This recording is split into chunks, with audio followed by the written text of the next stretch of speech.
Madeline Brooks stood in the freezing wind outside the Hale and Partners Tower, clutching a paper bag of dinner that had gone cold hours ago. Snowflakes gathered on her sleeves, melting into tiny circles of water that soaked through the thin fabric of her coat. She kept checking her phone, hoping for a message, a missed call, anything, but the screen stayed dark, reflecting only her own tired eyes. Her husband, Grayson Hale, had promised he would meet her after his late meeting. Yet it was nearly midnight, and the streets of Midtown were almost empty, except for the occasional Mercedes sliding past and the warm glow from a Fifth Avenue cafe. She tried calling again. Straight to voicemail. Maybe he was working? Maybe he lost track of time? Maybe? A harsh laugh cut through her thoughts. Across the street, a sleek black car pulled up to the curb. Grayson stepped out, straightening the collar of his designer coat as a woman followed behind him, her red dress shimmering under the streetlight. The way she brushed her fingers against his shoulder, the way he smirked at her. Maddie felt something inside her chest twist painfully. She stood frozen, not because of the cold, but because the truth hit her harder than any winter wind ever could.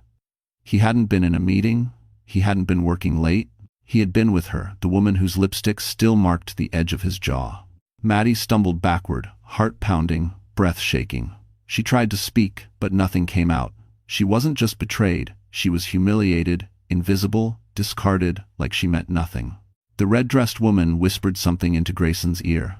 He laughed openly, carelessly, before kissing her, as if the world around them didn't exist. As if his wife wasn't standing 20 feet away, crumbling. The snow kept falling, covering Maddie's hair, her coat, her shoes, anything soft enough to hold the weight of it. Her phone buzzed suddenly. A message from an unknown number. "Walk away, Madeline. He's more dangerous than you think." Her pulse stopped. Her breath froze. Her world tilted. Because the message didn't come from a stranger. It came from inside the courthouse. And it meant someone already knew what was coming next. Madeline Brooks woke the next morning with the same heaviness she had fallen asleep with, a weight that clung to her chest like wet wool. The tiny studio apartment she and Grayson once called their fresh start felt suffocating now. Its pale walls, once cozy, seemed to echo with the ghost of every promise he had broken. Yet Maddie moved quietly, mechanically, as if keeping still for too long might cause her entire world to collapse. Her life had never been simple. She grew up in a string of foster homes upstate, learning early that survival meant staying quiet, staying small, staying grateful for even the smallest crumbs of stability. She worked her way through college with 2 part-time jobs, then scraped together enough to live in New York, hoping that she could build something better for herself. Working as a legal clerk at the federal court wasn't glamorous, but she loved the work. The order, the rules, the sense that truth still had a place in the world. And then came Grayson, Hale, sharp suit, sharper smile, the kind of man who seemed to know how to fill a room effortlessly. He saw her, or at least she thought he did.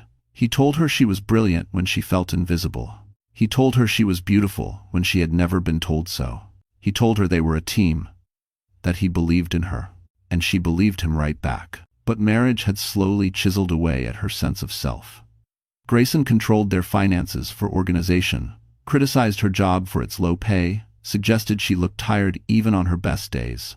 Maddie convinced herself it was stress, pressure, ambition, anything but cruelty. She wanted so badly to be the woman he loved, or at least the woman he pretended to love.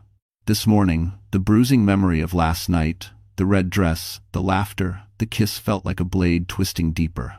Still, she dressed carefully for work, a navy blouse, simple slacks, hair pinned back neatly. She couldn't afford to fall apart. Not at the courthouse. Not with the reputation she had built piece by piece. On the subway ride to Manhattan, she kept replaying the message from the unknown number. "Walk away, Madeline. He's more dangerous than you think."